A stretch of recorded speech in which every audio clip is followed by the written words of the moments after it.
एक और संस्मरण मैं आपको सुना देता हूँ।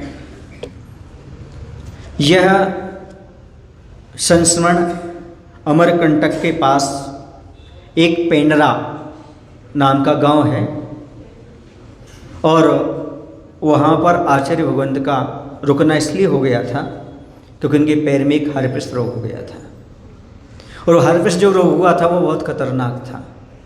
आचार्य बड़ी मुश्किल से पैर रख करके कक्ष से बाहर सहारा कोई देता था तब बाहर निकल पाते थे। आहारचर्या में भी पूज्य प्रशांत सागर जी हैं और ही प्रसाद सागर जी हैं और ही बहुत सारे महाराज पकड़ करके खड़े रहते थे, आहारचर्या संपन्न होती थी उस समय। लेकिन उस समय भी आचार्य जी की दृढ़ता ऐसी थी, वह बैठ करके अच्छे से सामायिक किया करते थे।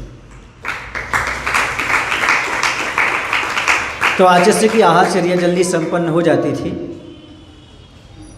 लगभग 9 सवा 9 बजे संपन्न हो जाती थी।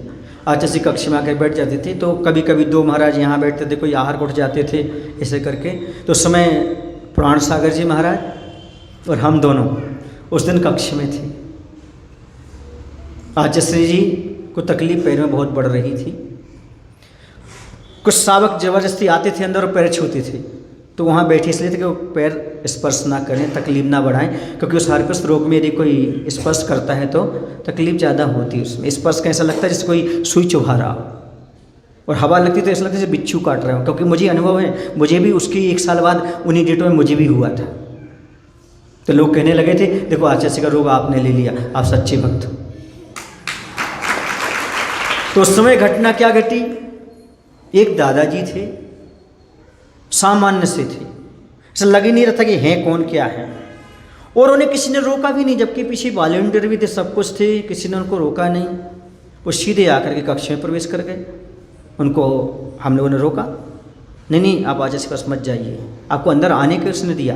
बोले मैं तो वैद्य हूँ, मैं तो वैद्य हूँ इसलिए आ गया हूँ। ना झोला दिख रहा, ना कोई सामग्री दिख रही, ना कुछ दिख रही। हाथ में कितनी सी लकड़ी होती ना, ऐसी लकड़ी लेकर के आया वो। हमको तुम कैसे वैद्य हो? बोले बस हम कुछ नहीं करेंगे, बस उनके पैर को ये लकड़ी टच करेंगे, है ना, स्पर्श कराएंगे और हम चले जाएंगे। हम कहा ठीक है, इतना करना तो कर लो।